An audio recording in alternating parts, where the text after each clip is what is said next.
Morning student, welcome to BMT college. जो ये मेरा लेक्चर है बीसी थर्ड ईयर के लिए। सब्जेक्ट का नाम है Java programming and dynamic web page designing. आज हम बात करेंगे अबाउट द जेएसपी। जेएसपी की जो ग्रुप होती है जावा सर्वर पेजेस। अब जेएसपी क्या है? सर्वलेट का एक्सटेंशन ही जेएसपी है। जेएसपी भी यूज होता है क्या बनाने के लिए? वेब एप्लीकेशन बनाने के लिए। जेएसपी की मदद से हम वेब एप्लीकेशन क्या कर सकते हैं? बना सकते हैं, राइट। तो ये आपकी जो यूनिट है, ये नंबर 6 पे लास्ट यूनिट है जावा प्रोग्रामिंग में, JSP, right. JSP technology is used to create web application just like servlet. Servlet की तरह ही जेएसपी टेक्नोलॉजी यूज होती है वेब एप्लीकेशन बनाने के लिए जावा के अंदर। It can be thought of as an extension of servlet. इसे सर्वलेट का एक्सटेंशन कहते हैं because it provide more functionality than servlet. Servlet से ज्यादा फंक्शनैलिटी आपको जेएसपी के अंदर दी गई। और कौन सी? आप जेएसपी के अंदर एक्सप्रेशन लैंग्वेज जेएसटीएल यूज कर सकते हो, Java server tag library use कर सकते हो। आप JSP page consist of HTML tag and JSP page. जो जेएसपी पेज होता है उसमें एचटीएमएल टैग भी होते हैं और साथ साथ जेएसपी के भी टैग होते हैं जो प्री बिल्ट हैं। और जेएसपी के अंदर आप अपने खुद के कस्टम टैग बना सकते हो, अपने खुद की मर्जी के, जैसे आप बनाना चाहो वैसे कस्टम टैग भी आप इसके अंदर बना सकते हो। The GSP pages are easier to maintain than servlet because we can separate designing and development. GSP के अभी तक हमने जो सर्वलेट पढ़ा, सर्वलेट के अंदर क्या था? डिजाइनिंग और जो उसका डेवलपमेंट था, जो उसका कोड था, जो उसका लॉजिक था, वो सेम पेज पर लिखा जाता है। तो वहां पर मेंटेनेंस इतनी आसान नहीं होती सर्वलेट के अंदर। लेकिन जीएसपी के अंदर क्या है? एचटीएमएल पेज अलग होते हैं, डिजाइनिंग पार्ट अलग होता है और लॉजिक पार्ट अलग होता है। तो इससे क्या होता है? इसकी मेंटेनेंस आसान हो जाती है। तो इसे मेंटेन करना आसान है compare to servlet.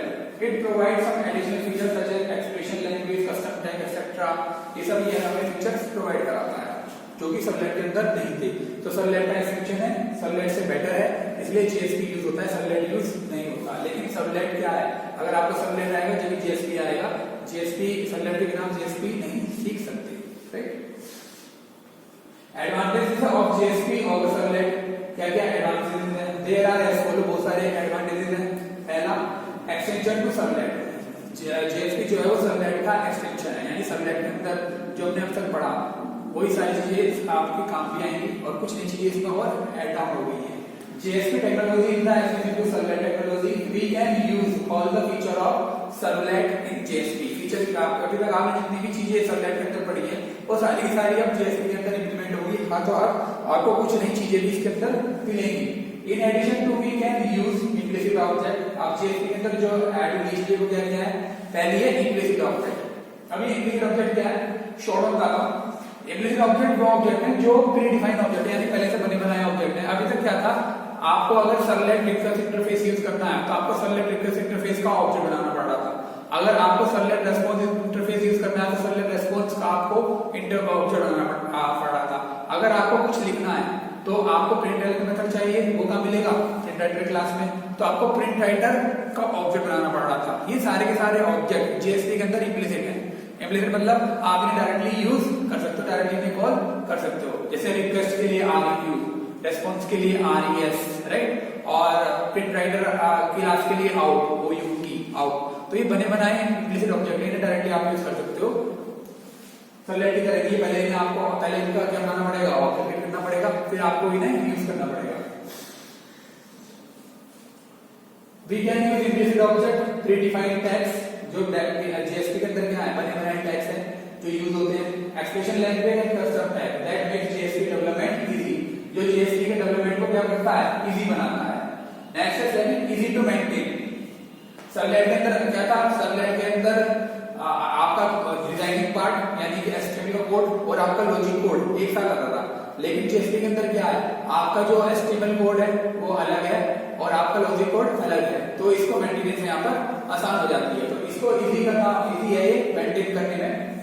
JSP can be easily managed because we can easily separate our business logic with the presentation logic. यानी डिजाइनिंग और जो कोडिंग है उनको हम अलग अलग कर सकते हैं इन जेएसपी। लेकिन सर्वलेट के अंदर ये पॉसिबल नहीं है, इसलिए सर्वलेट जो है वो डिफिकल्ट है मैनेज करना और यहाँ पर जेएसपी जो है वो आसान है compare to servlet. In servlet technology we mix our business logic with the presentation logic.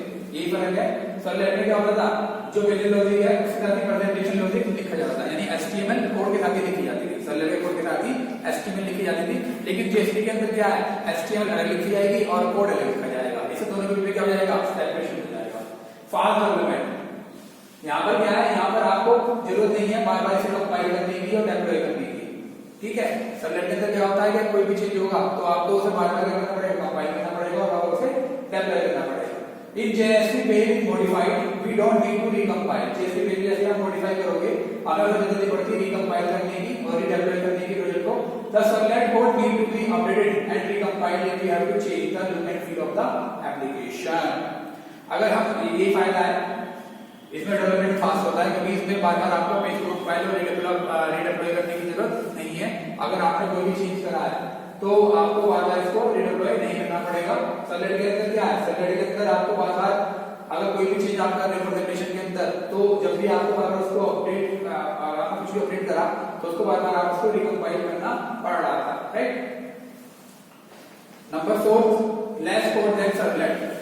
Servlet से कम कोड इसमें लिखा जाता है। In JSP tag can use many tag such as action tag, JSTL, custom tag etcetera और implicit object. तो यहाँ पर क्या है कि अभी मैंने बताया यहाँ पर इम्प्लिसिट ऑब्जेक्ट होते हैं, इम्प्लिसिट ऑब्जेक्ट होते हैं। तो इसमें क्या होता है कि यहाँ पर अगर आपको सर्वलेट रिक्वेस्ट इंटरफेस का ऑब्जेक्ट बनाना है तो यहाँ पर आपको सीधा REQ नाम का आपको इम्प्लिसिट ऑब्जेक्ट दिया है, आप उसे डायरेक्टली यूज कर लो, राइट। यहाँ पर वहां पर सर्वलेट के अंदर क्या होता था, पहले उसका ऑब्जेक्ट बनाना पड़ता था, फिर हम उसको यूज करते थे। तो यहाँ ये प्रॉब्लम खत्म हो गई। तो यहाँ पर क्या है, कोड हमें कम लिखना पड़ रहा है कंपेयर टू सर्वलेट, राइट। तो ऐसे यहाँ पर क्या है, यहाँ पर प्रीडिफाइंड टैग है JSTL के अंदर, जावास्क्रिप्ट टैग लाइब्रेरी जो है, जावास्क्रिप्ट टैग लाइब्रेरी जो है JST है, उसके अंदर बने बनाए टैग है जिन्हें हम यूज करते हैं। तो यहाँ पर हमारा कोड छोटा हो जाता है इन टैग की मदद से। तो प्रीडिफाइंड टैग है पहले से पहले, इम्प्लिसिट ऑब्जेक्ट है पहले से पहले, एक्सप्रेशन लैंग्वेज यहाँ पर पहले से पहले, और तीसरी चीज यहाँ पर कस्टम टैग भी है। कस्टम टैग वो टैग है जो प्रीडिफाइंड टैग है, तो आप डायरेक्टली यूज कर लो। सपोज आपके दिमाग में कोई टैग आ रहा है कि इस तरह से टैग बनाना है और मैं इस तरह से करना चाहता हूँ, तो आप कस्टम टैग बना सकते हो, यानी अपना खुद का एक टैग बना सकते हो और उसे यूज कर सकते हो JSP, राइट। अब है life cycle of JSP page, right. Life cycle क्या होगी JSP पेज की? JSP पेज की लाइफ साइकिल में पहला होगा translation of JSP page, JSP page translate होगा, फिर उसका कंपाइलेशन होगा JSP पेज का, क्लास लोडिंग, थर्ड में आएगी class loading, the class loader load class file, load class file जो होगी उसकी क्लास लोडर उसको लोड करेगा। Object of the generate servlet is created, फिर इसका ऑब्जेक्ट बनेगा, इनिशियलाइजेशन होगा, द कंटेनर यानी web server Invox JSP initializer method, request processing, the container invoke underscore JSP service method, destroy the container invoke JSP destroy method, JSP init underscore JSP service and JSP destroy are the life cycle method of JSP, right? ये JSP के life cycle method है। As JSP page is translated into servlet by the help of JSP translator. The JSP translator is a part of the web server which is responsible for translating the JSP page into servlet. After that, servlet page is compiled by the compiler and gets converted into .class file. Moreover, all the processes that happen in servlet are performed on JSP later, like initialization, committing response to the browser and destroy. तो यहाँ पर ये life cycle है किसकी? JSP page की।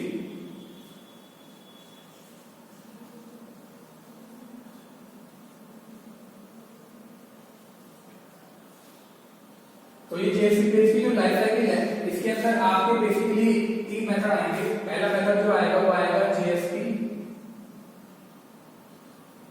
init method, दूसरा method जो आएगा वो आएगा JSP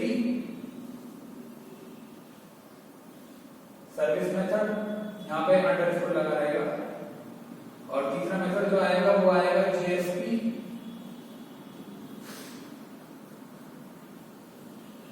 destroy मेथड। इस आइको कैपिटल बना दो, right.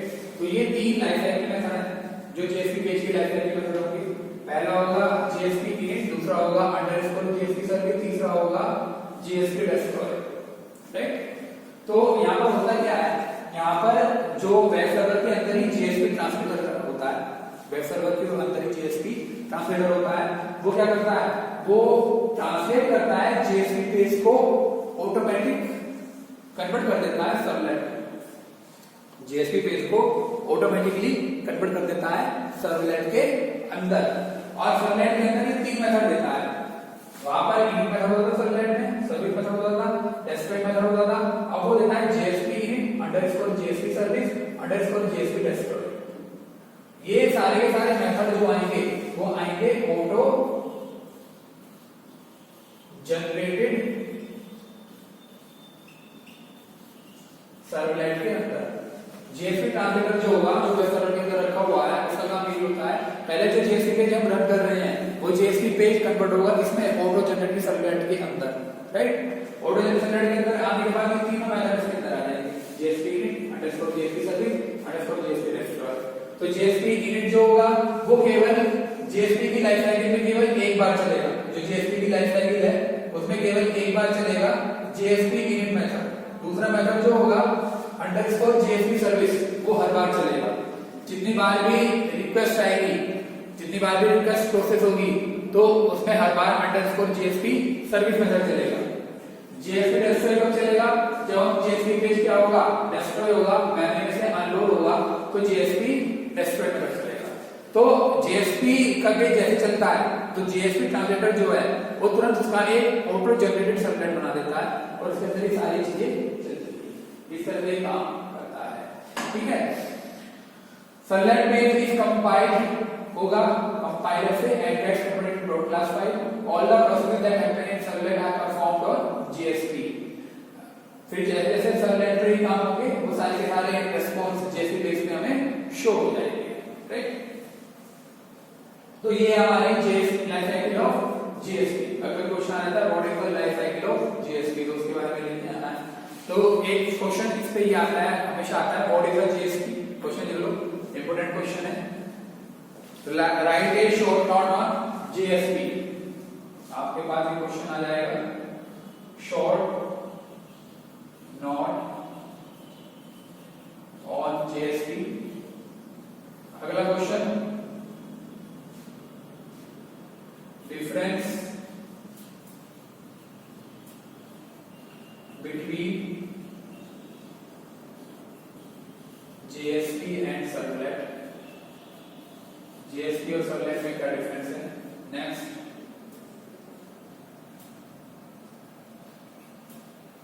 Life cycle of JSP page. तो JSP पेज होता है उसकी लाइफ साइकिल क्या होती है। तो ये सारे के सारे टॉपिक आपके इसमें कवर हो जाएंगे। ये आपको इतना करना है। इसमें आपको JSP के बारे में बताना है। JSP क्या है? JSP क्या है? What is JSP? तो JSP क्या है? JSP की फॉर्म है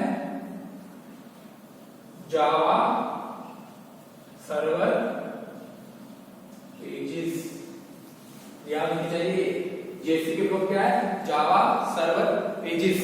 किस लिए यूज हो रही है? It is used to create web application in Java, right. What is the advantage? Servlet और JSP की क्या है? सर्वलेट के अंदर JSP के अंदर क्या क्या चीजें हैं? JSP अभी तक आपने जो सर्वलेट के अंदर पढ़ी वो सारी की सारी चीजें JSP के अंदर चलेगी, लेकिन इसके अंदर इन एडिशन और कौन सी चीजें ऐड हुई है JSP में? JSP के अंदर ऐड हुई है आपकी JSP के tag, right, implicit object,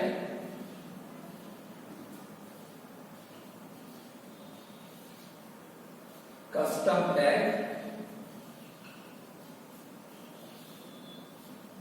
JSTL Java Standard Tag Library,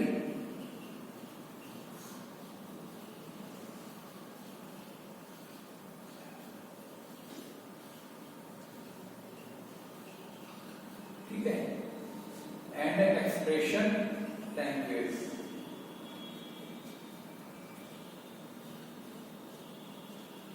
तो ये सारी की सारी चीजें जो है इन JSP के अंदर ऐड हुई है, इसलिए JSP जो है वो बेटर है सर्वलेट से।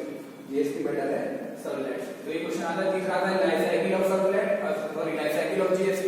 तो लाइफ साइकिल ऑफ JSP के अंदर क्या आएंगे? 3 मेथड आएंगे। पहला आएगा JSP init मेथड, दूसरा आएगा अंडरस्कोर JSP सर्विस मेथड और तीसरा आएगा JSP डेस्ट्रॉय मेथड। अब ये काम कैसे करेगा?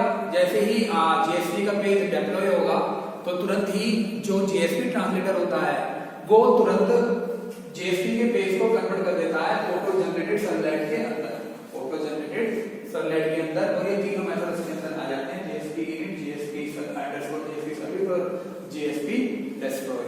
तो जेएसपी इनिट मेथड क्या होगा, जेएसपी पेज की लाइफ साइकिल में केवल एक बार चलेगा, अंडरस्कोर जेएसपी सर्विस हर बार चलेगा, जितनी बार भी रिक्वेस्ट आएगी पेज की हर बार अंडरस्कोर जेएसपी सर्विस चलेगा, और जेएसपी डेस्ट्रॉय वो जेएसपी पेज को मेमोरी में से अनलोड कराने के काम में आएगा, राइट। तो ये है life cycle of JSP pages.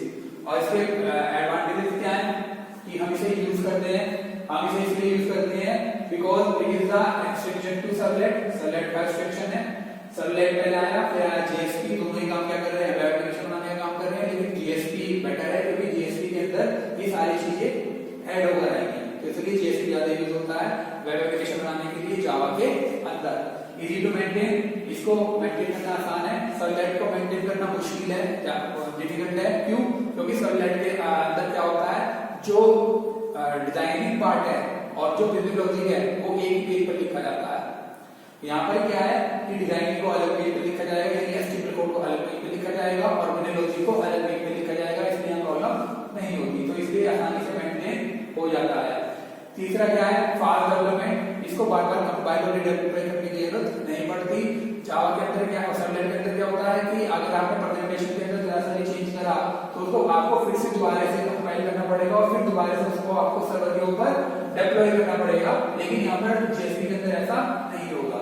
Next क्या है, less code then servlet, servlet से छोटा कोड ये लिखा जाता है क्योंकि जेएसपी के अंदर क्या है, प्री डिफाइंड टैग है और एक जेएसपी के अपने खुद के टैग है, एक अपनी खुद की लाइब्रेरी है जावा टैग लाइब्रेरी जिसके अंदर प्री डिफाइंड टैग है जिनका हम यूज करते हैं, और दूसरा क्या है, इम्प्लिसिट ऑब्जेक्ट है यानी बने बनाए ऑब्जेक्ट है जिनका हम यूज करते हैं, तो ये सारी चीजें इसके अंदर हैं।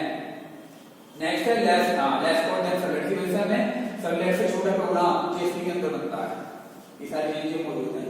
और ये पूरी की पूरी लाइफ साइकिल है, पहले ट्रांसलेशन होगा जेएसपी पेज का, जेएसपी ट्रांसलेटर जो होगा वो क्या करेगा, जेएसपी के पेज को कन्वर्ट करेगा ऑटो जनरेटेड सर्वलेट के अंदर, ऑटो जनरेटेड सर्वलेट के अंदर जाने के बाद तीन मेथड चलेंगे, उसके बाद उसको कंपाइल करके JSP page co dot class file बनाएगा, उसके बाद जो क्लास लोडर होगा वो डॉट क्लास फाइल को लोड कर देगा, उसके बाद ऑटो जनरेटेड सर्वलेट का ऑब्जेक्ट क्रिएट होगा जो कंटेनर इन्वोक करेगा इनिट मेथड, फिर कंटेनर इन्वोक करेगा जेएसपी सर्विस मेथड, तो ये पूरी फिर डेस्ट्रॉय इसको डेस्ट्रॉय कर देगा। तो ये तीन मेथड जो है वो उसकी लाइफ साइकिल को शो करते हैं, राइट। तो ये सारी चीजें, तो ये क्वेश्चन बहुत आता है, इसको याद रखना ना, what is JSP, life cycle of JSP, how JSP is different from servlet, right.